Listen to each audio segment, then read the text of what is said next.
আসসালামু আলাইকুম, সকলকে শুভেচ্ছা। সেদিন দেখলাম একজন মহিলা একটা তেঁতুল গাছের উপরে উঠে বসে আছে এবং তার চারপাশে অনেক লোকজন জড়ো হয়েছে। তো এই ভিডিওটা দেখার পরে চিন্তা করলাম যে জিন তাকে উপরে নিয়ে গেছে। সবাই বলছিল তাকে জিন তাকে নাকি তুলে নিয়ে চলে গেছে। তো জানি না তাকে জিন তুলেছে নাকি কি তুলেছে, তবে সেটা জানি না। বাট আমাদের কিন্তু বায়োলজিতে কিন্তু একটা জিন রয়েছে আর কি। হ্যাঁ, সো সেই জিনগুলো কি আমাদের শরীরে থাকে কি, এবং থাকি সেই থেকেই যদি থাকে সেটা সেই জিনটা কি, চলো যাই আমরা শিখে আসি। জিন কি, আমাদের শিখতে হবে কি, জিন কি। হ্যাঁ, জিন কি। হ্যাঁ, ওকে। প্রশ্ন কি, জিন কি। সো লেটস মুভ, আমরা দেখি যে জিনটা কি।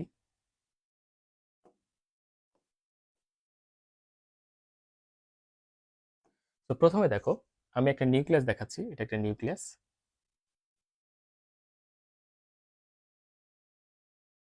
তো এই নিউক্লিয়াসের মাঝখানে কি থাকে, নিউক্লিওলাস থাকে, ক্রোমাটিন তন্তু থাকে। ঠিক আছে, এখন কোষ বিভাজনের একটা পর্যায়ে এই ক্রোমাটিন গুলো খাটো এবং মোটা হয়ে যায়। মোটা হয়ে কি হয়, সে ক্রোমোজোমে পরিণত হয়। তো এটা একটা ক্রোমোজোম, ক্রোমোজোম পরিণত হয়। আর ক্রোমোজোমের মাঝখানে কি থাকে, এই যে ক্রোমাটিন থাকে। তো এই যে ক্রোমাটিন সূত্রক দেখতে পাচ্ছি, এই সূত্রকে আমরা আরেকটু সামনের দিকে বর্ধিত করে ফেলি আর কি, এরকম করলাম আর কি।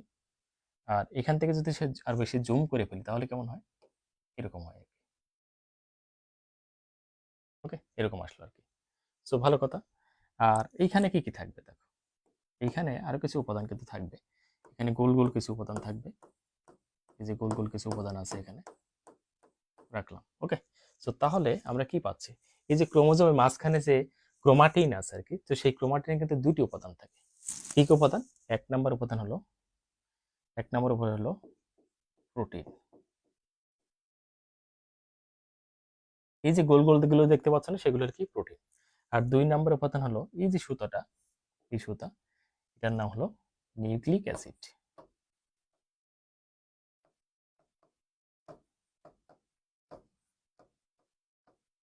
ঠিক আছে, নিউক্লিক অ্যাসিড। সো এই নিউক্লিক অ্যাসিড আবার কয় রকম হয়, দুই রকম হয়। কয় রকম, দুই রকম। নিউক্লিক অ্যাসিড কয় রকম হয়, দুই রকম।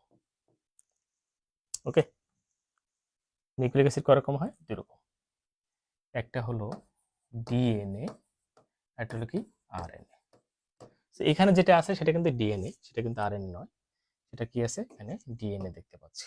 ওকে, এখানে কি আছে, ডিএনএ বিদ্যমান রয়েছে। সো লেটস মুভ, দেখি আমরা, ডিএনএ তো বিদ্যমান আছে। তো ডিএনএ এরকম, তাই তো, এটা কিন্তু ডিএনএ।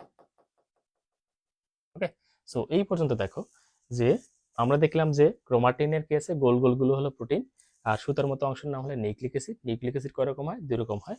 একটা হলো ডিএনএ, একটা হলো কি, আরএনএ। আর এখানে যেটা আছে সেটা হলো কি, ডিএনএ। সো তার মানে কি, এই পুরো সূত্রটার নাম হলো কি, ডিএনএ সূত্র। এই পুরোটার নাম কি, ডিএনএ। ওকে, সো তার মানে এটা কি হলো, এটা হলো ডিএনএ। ওকে, ডিএনএ সূত্রক আমরা দেখতে পেলাম। এখন দেখো এই যে ডিএনএ সূত্রক রয়েছে আর কি, সেই ডিএনএ সূত্রক থেকে দেখো আমরা এইটুকু অংশ নিয়ে নিলাম। ওকে, এইটুকু অংশ নিয়ে নিলাম ডিএনএ সূত্রক থেকে। ডিএনএ একটা লম্বা সূত্রক, সেখান থেকে আমরা এইটুকু অংশ নিয়ে নিলাম। এটার আমরা নাম দিলাম কি, জিন।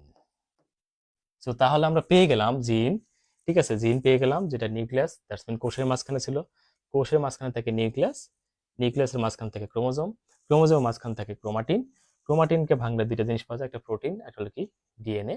আর সেই ডিএনএ এর একটা খণ্ডিত অংশ, সেইটা হলো কি, জিন। তাহলে সংজ্ঞা কি দাঁড়াচ্ছে, জিনের সংজ্ঞা, জিন হলো এই যে ডিএনএ অণুর একটি খণ্ডিত অংশ যা জীবের বৈশিষ্ট্য নিয়ন্ত্রণ করে। আবার বলছি, জিন হলো এই ডিএনএ অণুর একটা খণ্ডিত অংশ যা জীবের বৈশিষ্ট্য নিয়ন্ত্রণ করে। আশা করি সকলে বুঝতে পারছে। সকলে ভালো থাকো, আবার দেখাবো ইনশাল্লাহ। আসসালামু আলাইকুম।